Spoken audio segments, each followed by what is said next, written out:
Ce mercredi 7 décembre 2022, Benjamin Biolay était convié sur le plateau de Quotidien.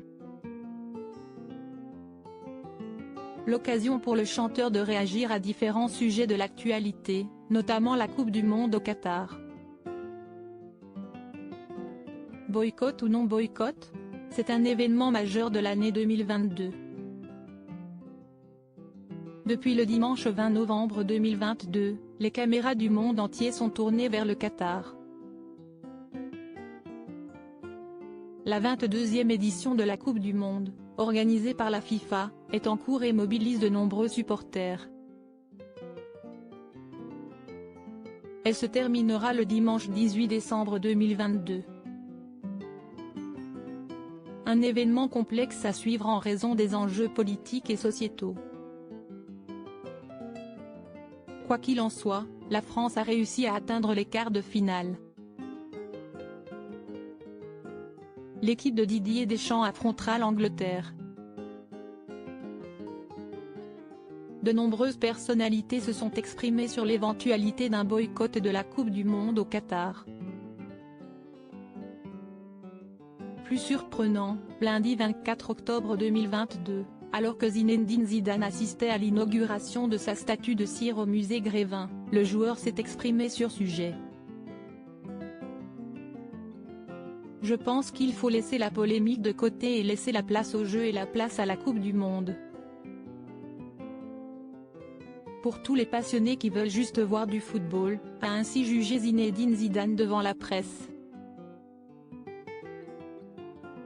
Le sujet du boycott implique aussi les chanteurs, acteurs, et personnalités françaises.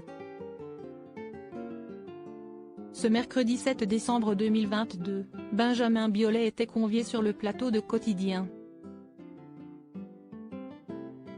Benjamin Biolay donne son pronostic sur le plateau du talk-show orchestré par Yann Barthès. Le chanteur a ainsi été interrogé sur divers sujets d'actualité. Après s'être exprimé sur l'océan Viking, mais aussi sur la situation en Iran, l'interprète de Comment est à peine a donné son avis sur la Coupe du Monde au Qatar. Je la boycotte de manière très feutrée. Je regarde les matchs, mais pas les panneaux publicitaires. Je suis très engagé là-dessus, révèle-t-il, sourire aux lèvres. Yann Barthès comprend alors rapidement l'ironie de son interlocuteur. Sur le plateau de Quotidien, Yann Barthès relance Benjamin Biolay, qui s'est fait tacler par Michel Polnareff.